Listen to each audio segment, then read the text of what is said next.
Hi everybody, back again for another story time with your main man, number 8 in your scorecard, number 1 in your heart, Al Sugar Bear Barbieri. It's Friday the 13th, oh boy. It's around 7:30 p.m. here on the West Coast. Hope everybody is well and in good health. Anyway, so earlier I told you about that picture how I got with Stallone. I got the picture. I'm going to talk about two other pictures that I would love to have. They're out there. It's over 30 years, one 40 years. Back in 1976, the Cincinnati Reds were coming to town to play the Philadelphia Phillies for the NLCS.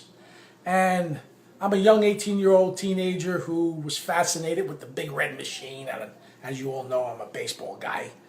And I was going to Penn State off campus in Lima, PA, and I happened to have off this day or early out. And I knew back then in them days, the visiting team, most of them always stood at 10th and Packer, the hotel there. And I knew this, and I went there, and lo and behold, who, don't you know, Pete Rose in the lobby. Now, I don't have a camera, but there was a girl from Packer Park, forget her name, casually knew her, or knew of her, and she took the picture, and I begged her, please, when she develops her film, would she please send me the picture if I gave her my address? She promised me she did. What's it, 40 years later? That picture, someone has it. I would love to have it. And another picture, 1987, at the Holiday Inn, front desk. Here comes an LL Cool J, young kid, 19, 20 years old, just coming on the scene. I get him to come over to the front desk, take a picture with me, and our assistant GM there, she was a young girl my age. She was from Glendale, California. Her name was Lydia Amata. If anybody can find her, there's a reward out. If you can find her and she has that picture, I will pay for that picture. So, I would love to have that picture too. So anyway, I lost contact with her. I went over to the Roosevelt Hotel to work. Then I came back home and just lost contact with her.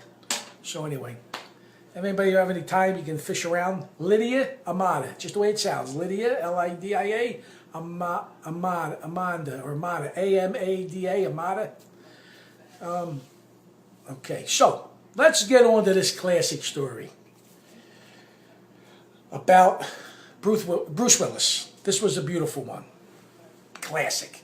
Just moved to LA, 1986. And in our neighborhood, there was an ice cream place. You know, it was a franchise back then called Penguins. You know, get soft yogurt and stuff. And there was this girl, and I'm coming on to this girl. And we're talking. We became friends. And she was an aspiring actress.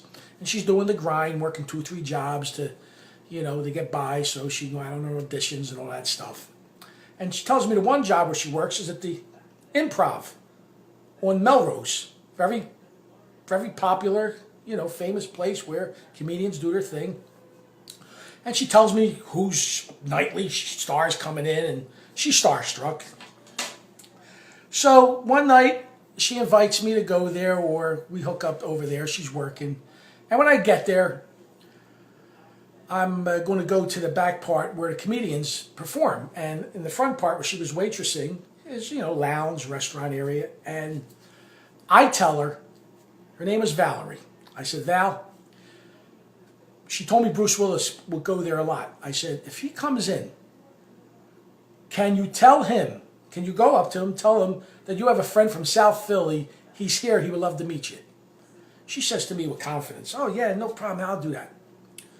Don't you know, I'm in the back where the comedians are performing. She comes back here. Al, you ain't gonna believe it. Bruce Willis just came in, but I don't have the nerve to go up to him. I'm like, all right, let me do this myself. So, after I wait a little bit, I know he's there, and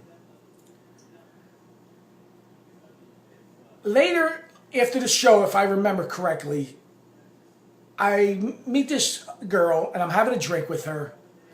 And don't you know, her friend is chit-chatting with Bruce Willis. So, my ace in my pocket was, I knew that Bruce Willis was friendly with some of the guys who own Today's Style on Passion Moore. I knew this. I heard about this. Him being from Jersey, I knew he'd come into Philly a couple times or sometimes to visit them. So, you know, my opening line to him is basically I'm going to tell him that when I go up to him, and this is what I do. So I go up to him. I said, excuse me, Bruce, my name's Al. I'm from South Philly. I'm friendly with some of your friends from Today's Style. So I got his attention right away. Right away. I introduced myself to him. He asked me how they were doing. I said, they're fine. They're good, this and that. You know, I told him I just moved out to Southern California a couple months. And he was cool with me. You know, I'm not walking around with a camera. You know, you just don't walk around with a camera. So he was cool, shook his hand, and so I go back to 5 feet away where I'm having a drink with this girl at the bar. So time goes by, the night's coming to an end. I'm hitting off with this girl. We're going to go get a bite to eat. She invites me, and we go outside, and we go to the car. And we're waiting for her girlfriend. Don't you know, all of a sudden, the girlfriend is still with Bruce Willis, and Bruce Willis is walking to the car with this girl, with me, and I'm sitting in the car waiting to go. We're waiting for this girl's girlfriend. Bruce Willis gets in the car. There's 4 of us in the car. I'm like, I don't believe this. He looks at me, he laughs, giggles. He goes, I remember what he said to me. He goes, you South Philly guys are something. I said, you're not. I said, you're on a league of your own too, you know. So I'm in the front seat. He's in the back with the other girl. And we go to Mel's on Sunset Boulevard, a famous joint where you go eat breakfast. And I'm sitting there with Bruce Willis. You know, he's a hot guy on TV. Moonlighting was in the height of the show. And here I am for about an hour and a half having breakfast with a girl I just met and Bruce Willis, TV star. It was unbelievable. Unbelievable. So I'm going to cut this off because I don't want to go too long because maybe, you know, you don't have time to watch it all. I'm going to cut this one off. I'm going to come back with, I got to tell the Jim Rome story. Sports talk show host and now works for CBS. Back in 1994, something went down with me and him. It involved Vinny Pazienza, Kevin Rooney, and Vinny's dad, and all that, and got a little crazy, and I got crazy. And I'm going to tell a story how I became sort of a legend. Sports talk. I was a sports talk caller in L.A. Took L.A. by storm. I was just a voice. And how I just came popular on the radio. Nobody knew who I was. And I became very friendly with a show that I would call all the time, and I say something on the show, and they challenged me, and the bet was I had to walk. I'm going to share how it all came about. I had to walk from L.A. to San Diego, 110 miles. So I'll be back with that one. All right, gang.